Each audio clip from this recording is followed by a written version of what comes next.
Having said that, us Kiwis here in... I'm sorry? I was just going to say everything would be, because it would be, well, all of our first times there, but, I mean, everything would be cool to see. We'd be so, everything would be awesome. Believe me, we promise you will enjoy yourself. You'll have a lot of fun here. I was talking to a lady yesterday out of another band, and she says to me, I'm scared of spiders. And I've seen Arachnophobia, the movie, and it sort of scared me because I know it comes from Avondale, in a suburb in the biggest city of Auckland. And I went, well, actually, the Avondale spider does come from New Zealand. But would you believe they're not poisonous, and really they are the size of a dinner plate, I've got to admit. But really, they're very, very few and far between, and you can't really find them here in New Zealand anymore. The most dangerous spider we have that is poisonous will not pierce the skin of a human, so don't worry about it. We have no dangerous animals here at all, except for me. Well, that's not really. Well, that's different from Australia, though, isn't it? Because everything there, all the animals and insects are dangerous there. Absolutely, that's why the British sent all their prisoners over there in the first place. What do you think the places are populated by? Yeah, never trusted Australia. We have a thing here which is a national dance from the Maori we call a haka. And if you go online, have a look at what a haka is, you'll understand the next statement that I make is when you take an Australian to a bar, he tends to want to do the haka.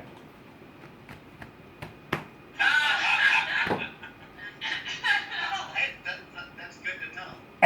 You should never go to a bar with an Australian. He's never going to pay for it, all right? Okay. Yes, it's the, Yeah, it's in the car. And I left that at home. Yeah, believe me, I found this out. Anyway, the next song we have up is App. Now, for somebody who doesn't know how to, or why they write their songs, how did App come around? I was on Tinder for 2 days. Well, that must have been painful. Got off and I wrote a song. Wait, what did you say? It was what? You were on App for 2 days? That must have been painful. Painful. It was painful. It's a lot of work. Honestly, it's a lot of work. It is, I know. I watch people go through it all over the place. I really know. That's why I got married young. I don't have to deal with that. Well, you gotta swipe up and sideways and all these, and I kept swiping the wrong way and all this. I was super liking all these people. It was awful, and I was like, oh my god. Yeah, super like is the thing. And so I got off. I deleted that. But I wrote a song about it. I'm so scared to say, she said it herself. She got off. Yeah. Okay. So without further ado, right here at Galaxy 107 FM, here she is, Lola Montez.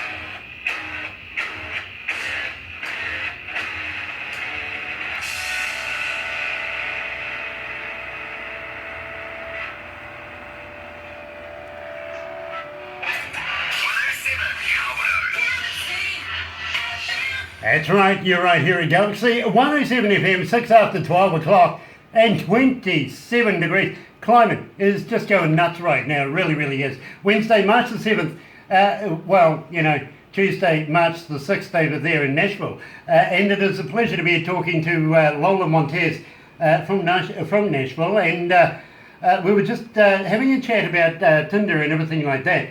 It kind of scares me to think about the next song that's coming up, Clocked Out. You know, now I really want to know about that. But first of all, I got to ask you, Lola. It says here you've been singing in Nashville for some time. How long have you actually been singing for? You've got a very accomplished voice. I don't know if I want to give away all the details. I don't know, like a lot since I was 3. I've been singing forever. You know, it really does. It feels very, very accomplished. You've got a very, very cool voice. Now, I'm an engineer. I don't listen to music like a fan would listen to it. I listen to it like an engineer, and I break it down into its increments and everything like that. And quite frankly, I can't fault Lola Montez anywhere. Well, that's we have a hard when somebody asks, like describe, the music. We find it kind of hard to, which is a good thing. It's not.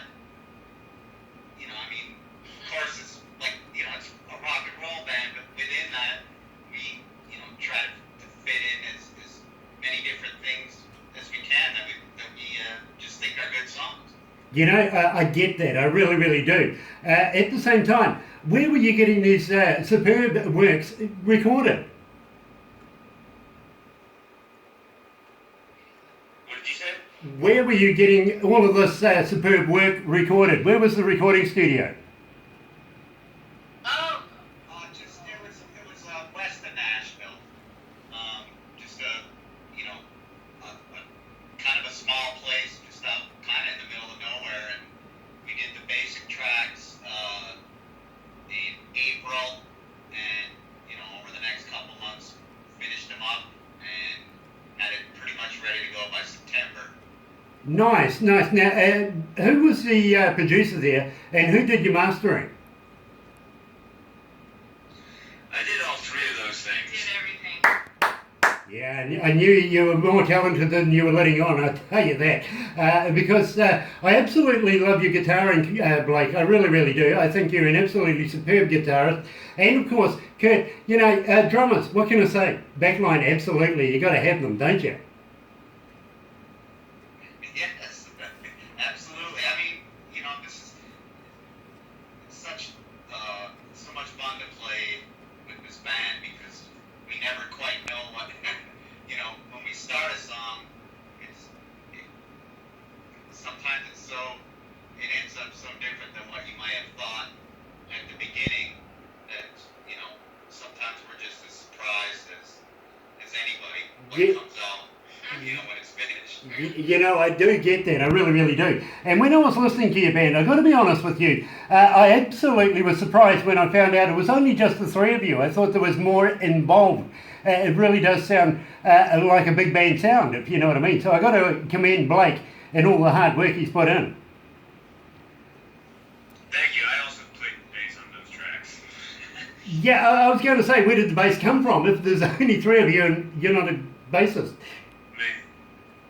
It came from me because I love bass and it's an important part of the sound. It's just, at the time it was the only way that I could get the bass the way I wanted it to sound for the EP, was just to do it myself. Totally understand that. I really, really do. So, I got to ask you, Blake. I got to ask you, Blake, about Clocked Out. When you worked on that, what was the lyrics all about, and how did you structure it to make the song the one complete unit?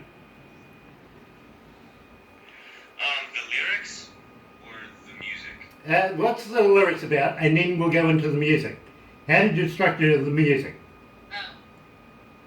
Well, technically, the song is when I wrote the lyrics to that song, it was really it was about how we're so slaves to society and how we just do what we're supposed to do to live in a place where we're, expected to conform to right. societal norms. Yeah, look. And I just want to live on the beach in a little hut. That's all I want to do. So. That's all I want to say. So basically, you want to come to New Zealand, right? Yes. We have plenty of beaches and plenty of places to be able to live. Maybe not in little huts. We actually live in houses these days. We've found a thing called concrete and corrugated iron. But we would love to be able to have you here. But at the same time, it really does sound like there's a little anti-establishment going on in your music, which I absolutely appreciate and love, especially with the president you have at the moment. I don't think he's worth talking about, to be honest, because his hairstyle is more entertaining than he is. But I feel that this is an absolute superb piece of work, and believe me, I've got to be honest with you, I've only just heard it this morning and absolutely fell in love with it. So without further ado, Oh, great. let's play Clocked Out right here at Galaxy 107 FM.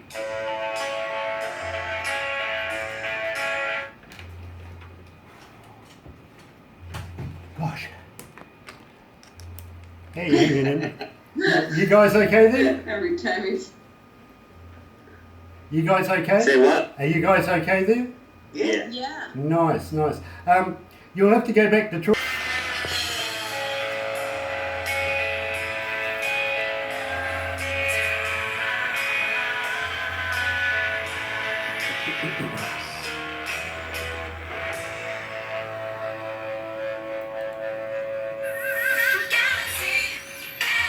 That's right.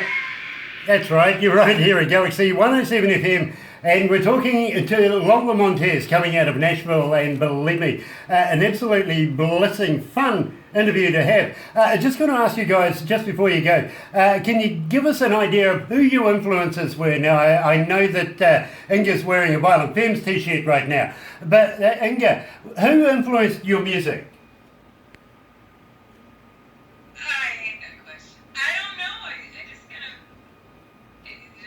Yeah, I know it sucks. It really, really does. But believe me, yeah, Duran. What? Oh, okay. So Simon Le Bon is responsible for your style. So Blake, what is your style? Where did that style come from? Who influenced you? Beatles, Rolling Stones, and just a whole lot of classic rock. Nice. And then every decade after that. Yeah. Nice, nice. And Kurt's cringing over in the background there. Who was your influence?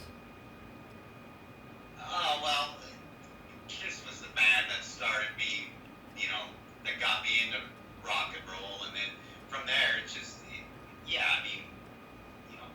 from that, I got into, Zeppelin and AC/DC and Buddy Holly, all sorts of stuff. But, usually you start, that's where it started with Kiss, and then I just branched off everywhere, and everything's an influence.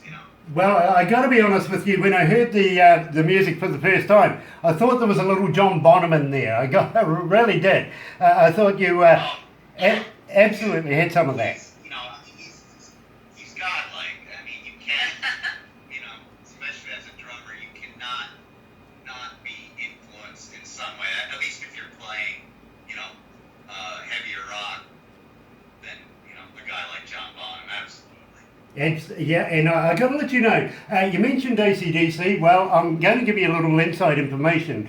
I was their engineer here in New Zealand for about 30 odd years. Oh, wow. Yeah, and of course the very one of the very first drummers, of course, being Philip Rudd, is a very close friend of mine who lives in Tauranga, just a few minutes away from me.